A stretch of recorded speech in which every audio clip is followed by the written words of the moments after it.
Hello, and welcome to the 14th episode of our Exodus series.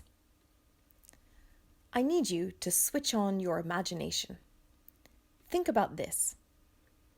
If you could ride on a bird, what kind of bird would you want to ride on? I doubt you would choose to ride a pigeon. That would be silly. Maybe you would choose the biggest bird in the world. But the biggest bird in the world is an ostrich, and they can't fly. They race them like horses. Maybe you would choose an eagle, a super strong eagle with wide, long wings. Now imagine this. You are trapped in enemy lands with no way to escape. It's horrible, and you are scared. Then, in the sky, you see a black speck in the distance. As it comes closer, you see what it is. A huge eagle is coming. The eagle is larger than any you have ever seen before. It's big enough to carry you and a whole lot of other people. The eagle lands and you climb onto its back. You hold on tight to its neck. The eagle flaps its long, strong wings and launches into the air. You are up into the skies in a moment. You are flying away from the enemy territory. How do you feel now? Safe? Secure? Maybe even excited? Exodus has been all about rescue. Let's start by rewinding our story right back to when Moses met God at the burning bush. The burning bush was not in Egypt. It was out in a desert and up a mountain. The burning bush was so unusual. The bush was on fire, but it wasn't burning up. God spoke to Moses from the bush. I'm going to read Exodus chapter 3, verses 7 to 8.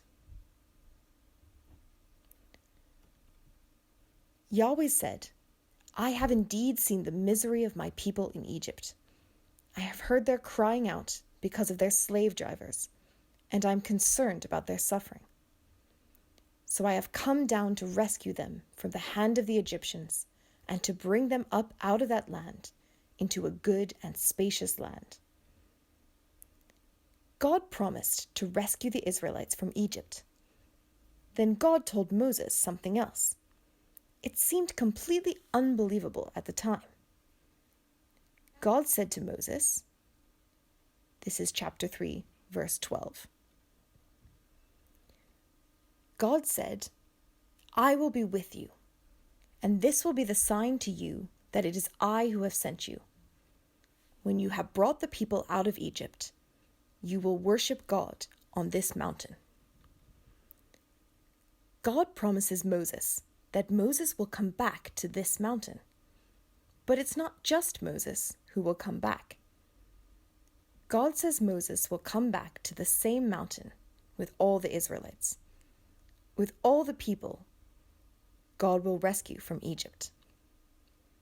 At the time, that seemed pretty impossible. The Israelites were slaves to a cruel and powerful Pharaoh. But it didn't end there. Let's fast forward the story. Yahweh sent the 10 plagues.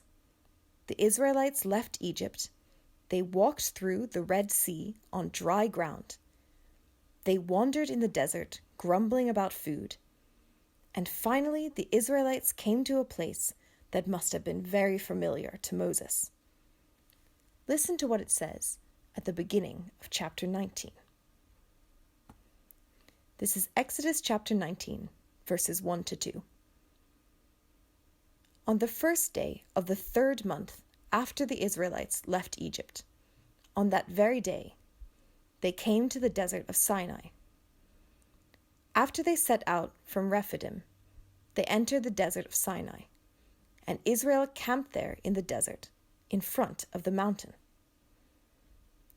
The desert of Sinai is where Moses was all those years ago when he saw the burning bush. The mountain where Israel camped was Mount Sinai.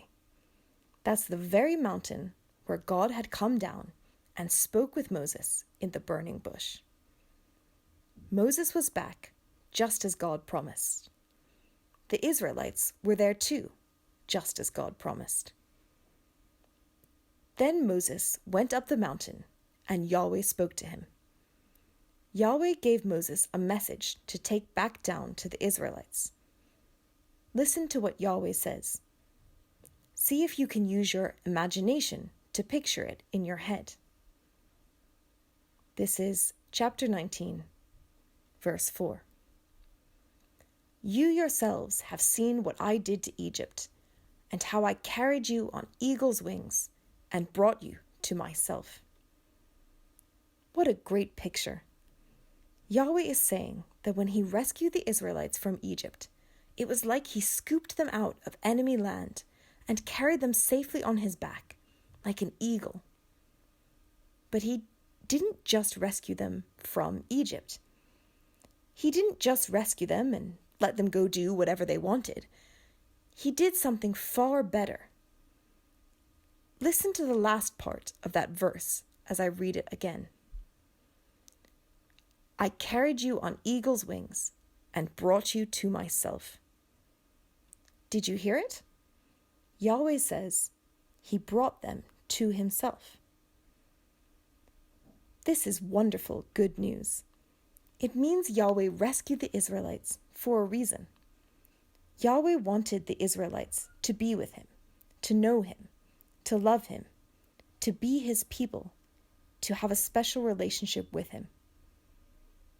Do you remember that question Pharaoh asked about Yahweh when he was first told to let the Israelites go? He said, "Who is Yahweh that I should obey him and let Israel go?" Pharaoh didn't know Yahweh. He didn't know what Yahweh is like. He didn't love Yahweh. He didn't want to do what Yahweh said.